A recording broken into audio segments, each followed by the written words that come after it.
Well, good morning. This is Tom Ryle from Department of Fish and Wildlife, and I'm here with Sam Porter. And Sam is an avid bass fisherman here in Washington, and we decided we'd get together and share a few tips with you this morning. And we're going to talk about a number of things today in this short video, so stay tuned. It's going to be pretty cool. You know, bass fishermen today are far better off than I was when I first started back in the 80s when I was 13. With the technology we have today, just even in our own pockets, you know, I can see Black Lake here. I can pull up a topographical map of the bottom contours of this lake, and just understanding basics about bass behaviors and seasonal patterns, I can take this map and turn it into something much more functional. For instance, here's a topographical map of Black Lake. And just looking at it, I can see, you know, anywhere where the lines are tighter together, it's a steeper bank, it's deeper water. That's going to be good in your winter and summer months. And then getting up into the shallows, it shows your creek inlets. But I can do this. And now I've got a quick view of this lake where I know that where the bass just finished spawning in the green areas, they're going to move to the yellow areas and stage up on outside weed edges for post spawn. And then they're going to get out into deeper water, especially with this heat wave we're experiencing right now. They're going to get out in this 20 to 25 foot water. And where you have clusters of those is just a great place to kind of start and really get to poking around. You can fish the shallow stuff just to see if there's fish up feeding and work your way out into deeper water without really needing to leave a big area. And then knowing where your inlets are, you can fish those if you have running water, but it also lets you know where your outlet is and any type of current that might be in that lake, what direction it should be flowing. So there's always going to be inlets and there's always going to be an outlet. And once you determine where that outlet is, it'll let you know what type of, and I'm not talking river type currents, but there's always going to be some type of an underlying current in a body of water that's going to allow you just to know. It might help position those fish a little bit. Hey, so as we're getting started on the water here, you know, a couple things to keep in mind about bass. They're ambush predators. And what that means is they want to find an object of some kind to get under, up against, underneath, to just feel like they're concealed so they can jump out and ambush their food. That's how they survive. So here we've got this little mini pad field. Right behind us, we've got a little floating dock and some overhanging brush in places that all creates a shade line, and it all creates a place that'll hold fish. The only thing really working against us right now is the water temperature is 80 degrees with this big heat wave we've been experiencing. So we might still catch some fish up shallow feeding, but I'm kind of thinking they might be going a little deep already. But one thing you want to remember about bass is they're an edge species. They like to be out here along the lily pad edge. They will bury up into stuff when it gets really hot in the day. But for the most part, if they're feeding, actively feeding, they're going to be patrolling an edge of a dock, edge of a grass line, an outside weed edge, the edge of this lily pad field. And some of the key things to look for when you're looking down a lily pad field like this is anywhere where a little minor point pops out. Anything that creates a difference in that edge is something to pay attention to. And anywhere where you see you've got reeds with the lily pads, any type of a compound cover situation where you've got two types of cover that meet one another, those are higher percentage spots, and that's where you want to kind of start to focus your cast. And what you're trying to do is determine where are the fish and what mood are they in. Are they actively feeding, or are they being lethargic because they're as hot as we are right now? And that all just comes from making fan casts around this stuff and just seeing how they react, or if anything moves, or if anything comes out and takes a swipe at you. So that's what I'm going to start doing. I'm going to start on the surface, and I'm going to work my way down the water column. So when you're working a frog through pads like this, it is important, anytime you get it in any type of a hole, just let it sit for a second. Go ahead and bring it through. But if you get any type of an opening, just let it sit there for a second. If you get next to any type of a compound cover situation, let it sit. Just give it a minute. and see if anything wants to come up from underneath or behind and take a swipe at you. And when you're bringing a bait on the surface through pads like this, watch around your bait. Don't necessarily stare right at your bait. If something happens, you're going to know it. But watch around. Did a fish spook away? Do you see pads shaking and the fish moved away from you? Do you see one coming in towards your bait? You know, that's all stuff. You just want to watch about a 10-foot circle around your bait and just look for activity. So now that I've fished in there, kind of up towards the shallows more, I want to do a shot right across the edge. So I've got the boat positioned directly across the face of these pads so that I can work this edge on surface. Okay, so I've made a fan cast with my topwater bait really quick, and literally nothing moved. Kind of what I expected given the heat, but now I'm going to start going subsurface. So I grabbed this spinner bait. The reason I'm opting for the spinner bait right now is the bass just finished spawning a few weeks ago. There are fry everywhere. We've been watching them bust the surface this morning, and this really does a good job of mimicking those fry. I am around grass, so I'm going with a double willow, and I'll get a good flash off that with this sun starting to come up over the trees. So again, I want to cast down the edge of the cover.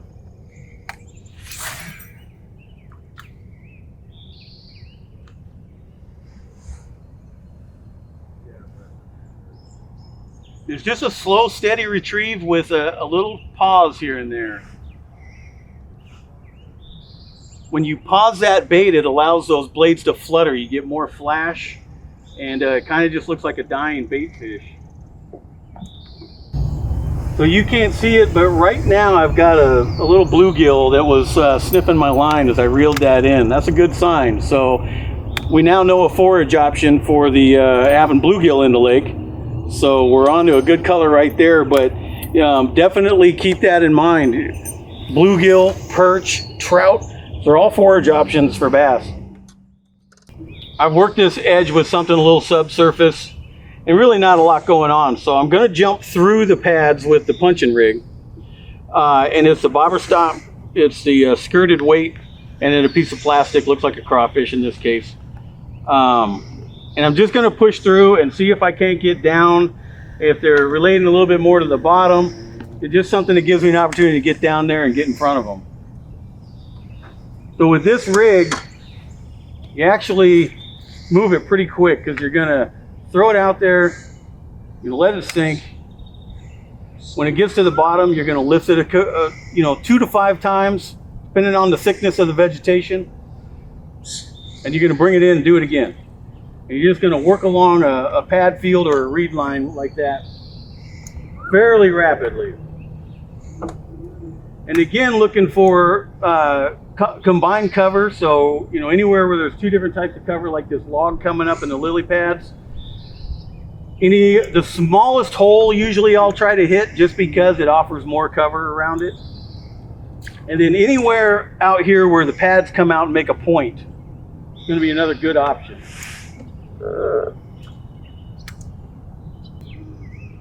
So now we transition from a vegetation cover to a hard cover in this wood piling system.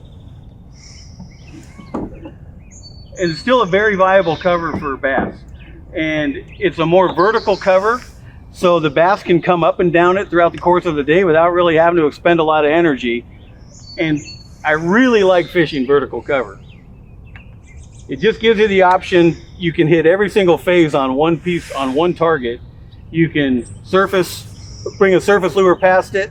You can go subsurface on it, and then you can work your way all the way down to the bottom with something like a drop shot. And you can really just pick it apart and try to determine where these fish are in that water column to help you dial more in on something. Now when I'm flipping like this, I'm casting pretty much to the cover, and I'm letting that bait slide down the cover. If I was working a surface lure, a mid-range spinnerbait, crankbait, or any type of a reaction bait where it's moving and you're trying to get that fish to react, you want to cast past that target and then work the bait to and past that target. So it's just different styles of casting for different lures. But anything like this punching rig or a jig, I'm going straight to the target and letting it go down the vertical cover. But if I'm fishing that spinnerbait again or the frog, I'm throwing past it and give that fish a chance to see it coming and then react when it comes by. It's kind of the same concept here really quick. I'm going to go back to the surface. I'm going to go along these pilings where the lily pads meet the reed line. I'm going to fish into the reed line a little bit and kind of go through the same process. These pilings that I just fished, they dead end in about 9 feet of water, so not really deep. With the water temperatures right now and the time of year, I would like to target a bank that's got more of a 45-degree slope to it, so those fish can get under a dock for cover and they can be up shallow when they want to, and then they can slide to the end of that dock and maybe be in 15-20 feet of water. So we'll probably motor up here in a minute and go find something that's more along those lines. I think this really shallow stuff in the heat, it can really be brutal. So now this frog is completely weedless, and I'm throwing it on 50-pound braided line, which has no stretch, and it's enough power in this rod that I can get anything out of these reeds I need to should something bite. So I've worked some pretty decent reaction baits already, and I'm switching over to this little Senko just to see if a slower rate of fall, maybe a little less action out of a bait will trigger a strike. And pretty straightforward bait to fish. I'm going to throw it out and just let it sink on the slack line. I'm going to watch my line right where it enters the water off my rod tip, not way out there. I'm going to watch right here. Once it stops sinking, I'm going to lift it and let it sink again. You can put a couple twitches in there if you want, but I'm watching my line right where it goes in right here. You're going to notice movement. I'm throwing this on 30-pound braid. You know, braid tends to float as a line, so it gives it even a slower fall. It can be beneficial if you've got fish in an off mood. And because this log extends out a good ways, I'm going to hit it a couple times. So a good spinning gear tip for you, if you're casting with spinning gear and maybe that's the way you grew up, or maybe it's something that you're not quite used to, but it's something that'll save you a lot of problems, is you hold the line with your finger like that, you send a cast out there, stop the line with your finger, and then turn the bail, flip it back over manually. Don't engage that reel and turn it, because it's going to rotate the spool and you can end up with a loop in there, and your very next cast, you're just going to have a mess on your hands. It's equivalent to getting a backlash on a bait caster, but it happens on the spinning gear. But if you do that one little thing, it'll take so much of the headache out of throwing spinning gear, where you just throw out and then just stop that line and flip that over, and you rarely, if ever, will you deal with a loop in your line. So another really cool thing to do with these Senkos, especially if you got it rigged up wacky like this, and you can do it with jigs also. Be careful if you're around people's boats and property, and be respectful in that regard, but you can skip them up under these docks. And anytime you have a floating dock like this with these big gaps, it's just a perfect opportunity to stick a bait in there and maybe see if something's not pushed back in there. High bright sunshine and a lot of boat traffic will typically push these fish up under these docks pretty deep. So skipping a bait back in there is sometimes about the only way to access them. You do want to use either a monofilament or a braided line, something that floats, to help keep that bait up. And you do want to use a little bit shorter rod, because you're going to be wanting to send it kind of right along the water's edge. And a longer rod, you're more likely to get the tip of your rod in that water, and it's going to mess everything up. So, and it's not something where you're throwing it as hard as you can, like you're trying to make a distance cast. It's just a really finesse cast that you can take. You can get your bait off. I mean, this thing will probably come out the other side of the dock, but just a great way to get up into that deep shade where those fish feel protected, where they feel like they're ready to ambush their prey, and You get your bait right up in there in their face. As you work that bait back out, you always want to try to make sure you let it die one last time right on the edge of that cover. And once you clear it, you're kind of done. Unless you're around vegetation, then you can kind of keep working it. Okay, I've worked that out. Didn't really get any action. So now I'm going to set up and I'm going to go after them with a Dropshot Rig. And all a Dropshot Rig is, you have a weight at the very, very bottom, you know, anywhere from a 1/8 ounce all the way up to half, 3/4, depending on the depth and the speed you want to get out of your fall. And then up to a small drop shot hook with some type of soft plastic. And these soft plastics are made specifically for this drop shot baits. They're usually not over 5 inches long. They're typically about 3.5, 4.5 inches long. And your leader length from your bait to your weight, the way you're going to vary that is typically the shallower I get and the warmer water, I'll make it shorter. The deeper I get, I'll make it longer. And the reason I do that is when that weight's sitting on the bottom, if I want to kill that bait and just let it sink down like a dying minnow, I can. And then I can kind of twitch it back up in the water column. And then it can just sit there. You do not want to move this weight for about 15 seconds. If nothing's really worked, go ahead and reel a couple times, let it settle back on the bottom, and then just slightly twitch it again. And you're not trying to really shock that bait where you're not really jerking on that line. It's just very subtle. So I'll drop it right here. You know, it hits the bottom. I'm going to get tension back on it. And then I'm just going to kind of just a little bit of flex in that rod tip. And that's plenty to make that bait undulate under the surface of the water. A lot of times you can dead stick it, just sit there and hold and just let it sit. And then just give a couple of wiggles. If nothing happens, I'll pick it up and move it a little ways. Let it sit and do the same thing. Just repeat that process. But as you start to transition out in a little bit deeper water, it's just a great way to try to determine, you know, is there a specific cover that the fish are preferring? Is there a depth they're preferring? And once you start to catch them, then you can start to dial in more on how deep they are and what that viable depth is going to be for the day. So as I'm working this bait and moving it, that weight is giving me feedback as to what's on the bottom. Am I around any kind of cover? You know, if you feel a kind of a quiet thud through your line, it's typically a wood cover. If you feel something that sounds almost feels metallic, it's typically rock. You know, this give you an idea of a cover type. Also, if you want to fish this in grass, just switch up from, you know, something in a round weight like this to a pencil weight, just a long, narrow weight, and you'll come through the grass a lot cleaner.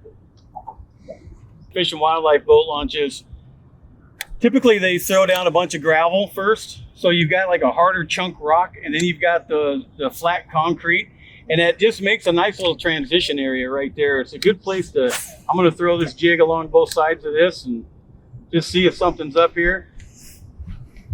But it's just a place to pay attention to. It's different.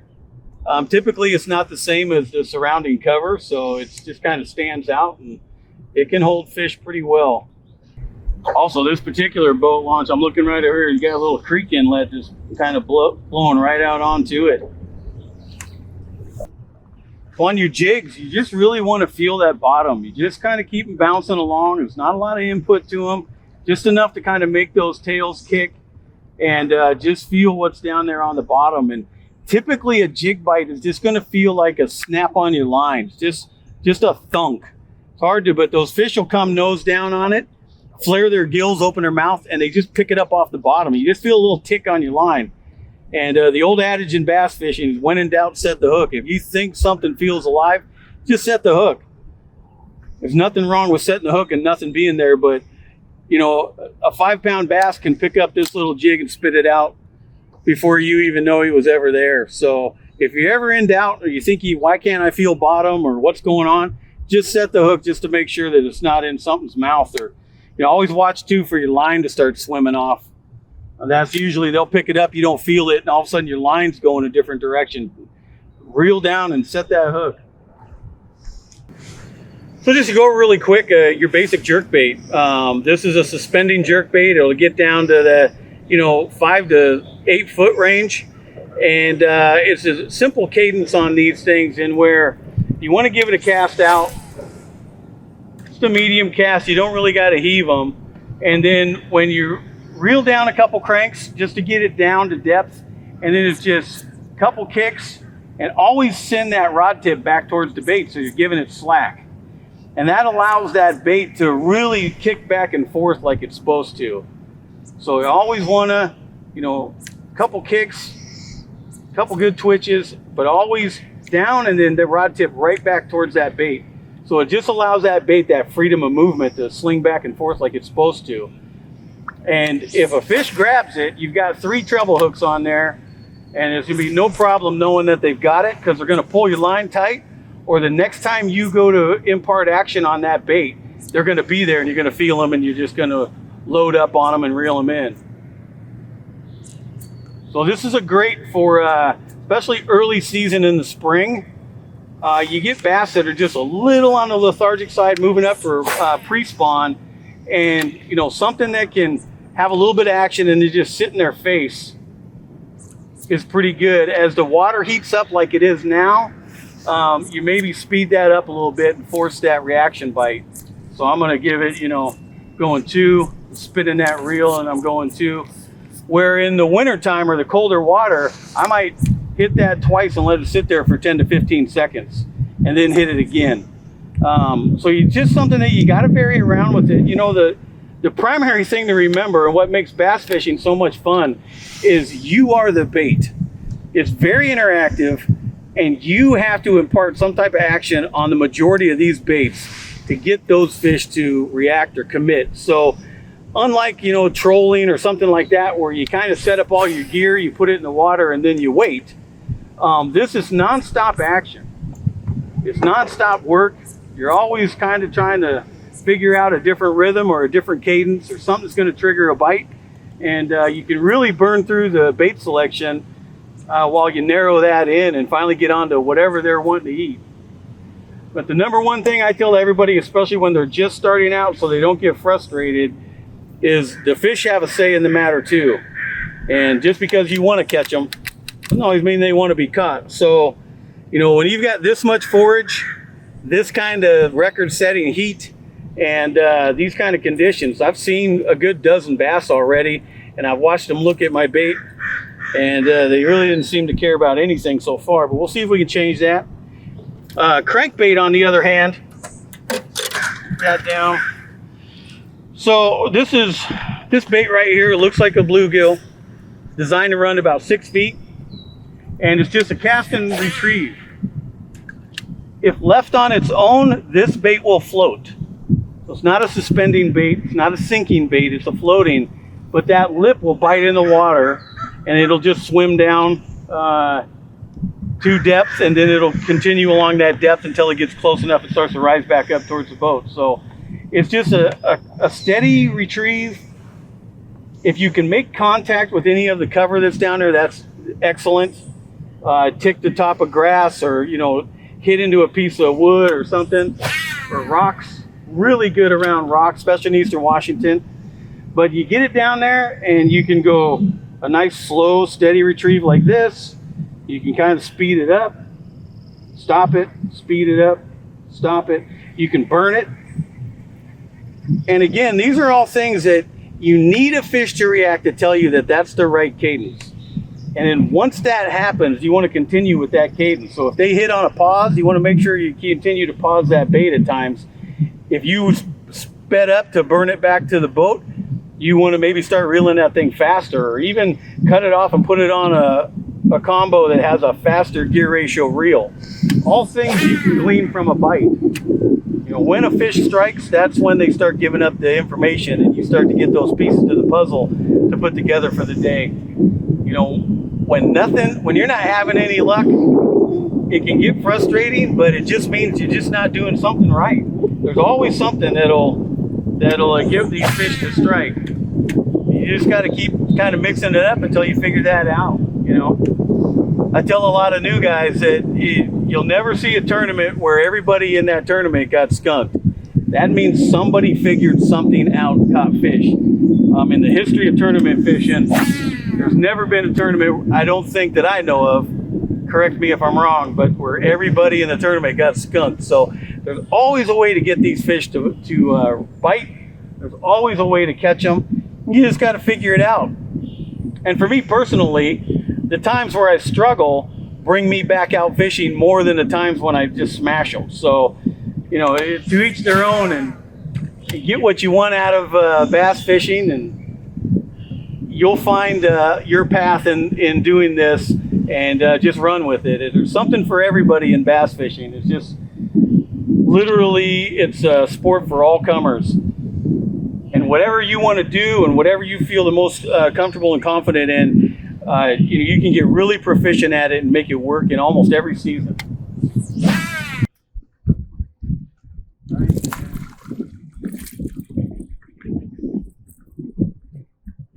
Get on them. You know, your spinner baits and your buzz baits and crank baits like this, jerk baits even, they're all what are called search baits. When you're really combing the water column trying to figure out where fish are holding on a given day. And once you get that, anytime you catch a fish, you want to try to get in there and determine what depth was that at. You know, if this is running at 6 feet, I get hit on it, I know I got fish at 6 feet. And you can really kind of dial in their position better and what's holding them. Were they around grass, wood, rock, a dock, all that stuff comes into play. So it's a really good idea, once you finally do catch a fish or two, to get in there and investigate just for a second and see what was holding that fish, about what depth was it, and what did you catch and what kind of action did it have. And then you put all that into your puzzle for the day, and you can really start to dial in on them.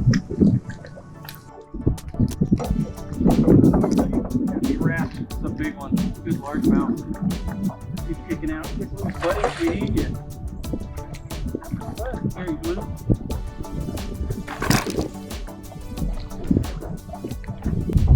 So that, you know, throwing that spinner bait and even that little crankbait, I kept having smallmouth follow that thing all the way back to the boat. So I switched over to this swim jig, which looks like a bluegill, little smallmouth, little perch. It really does a good job of emulating a lot of different bait fish. And we just pounded this guy out of this shallow dock, you know, good 3.5, I'd say. But, you know, that's what you're looking for. And sometimes it takes a while to find them. And, you know, he just clued me in on a nice shade line on this dock. You know, there's really no other cover around it. That's unusual. But just to the left of it, I got a big lily pad field. So I'll go ahead now and just stay shallow.